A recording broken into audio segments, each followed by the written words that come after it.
돈이 남아서 투자처를 찾다가 시작하신 분이 있으실 거예요. 부자이신 분. 그리고 두 번째는 이미 장사를 하고 있는데 매장이 잘 되니까 또 하고 싶으신 분. 그리고 저와 같은 케이스, 생존을 해야 돼서 무엇이라도 해야 돼서 알아보다가 하신 케이스. 그리고 직장인보다 경제적으로 조금 더 풍요롭고 싶어서 창업에 뛰어든 사람도 있을 것입니다. 그런데 첫 번째 경우를 제외하고서는요, 부자여서 장사를 한다기보다는 부자가 되고 싶어서 장사를 한다라고 보는 게 맞을 것 같아요. 그러면 부자가 되고 싶어서 장사를 한다라는 건 돈이, 자금이 여유롭진 않다라고 보실 수가 있을 것 같아요. 그래서 창업을 하실 때는 여러 가지 영역에서 비용이 발생을 하게 되는데, 첫 번째 가장 큰 게 권리금이나 임대료 이런 게 있을 수가 있고요. 그리고 인테리어도 해야 되고 직기비품도 사야 되고 그 외에 또 다른 비용들이 발생을 하잖아요. 그런데 돈이 많지 않고서야 내가 창업 비용이 정해져 있으면 100% 내가 원하는 대로 의사결정을 할 수는 없을 거고요. 더 나은 대안을 선택하는 방향으로 현실과 좀 타협을 해서 아마 하시게 될 거예요.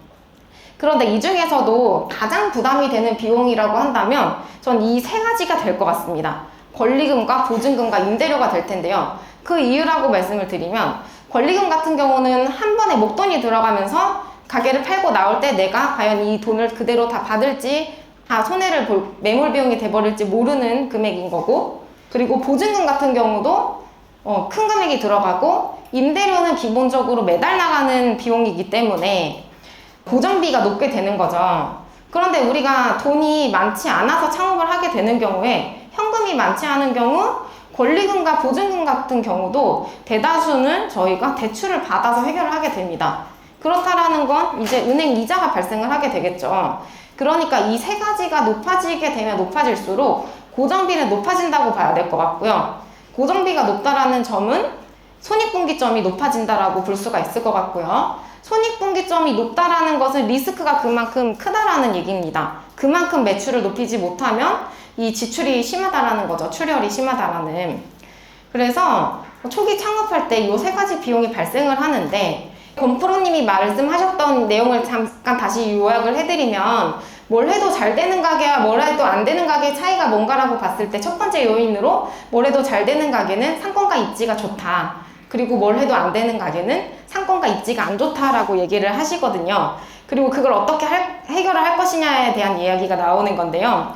입지가 비싸고 좋은 곳에 들어가는 것은 저희가 하이 리스크, 하이 리턴을 바라보고 들어가게 되실 거예요. 그러니까 여기서 하이 리스크보다는 내가 더 많이 벌고 싶다라는 거에 초점이 맞춰지신 분들은 입지가 아무래도 비싼 곳에 들어가게 되실 거고요. 그리고 입지가 싼 곳을 선택하시게 되는 이유는 하이 리턴을 하면 좋지만 내가 그럴 만한 사정이 안 되는 경우에는 리스크를 좀 낮춰야 되겠다라는 거기에 초점을 맞춰서 아마 들어가시게 되실 거예요.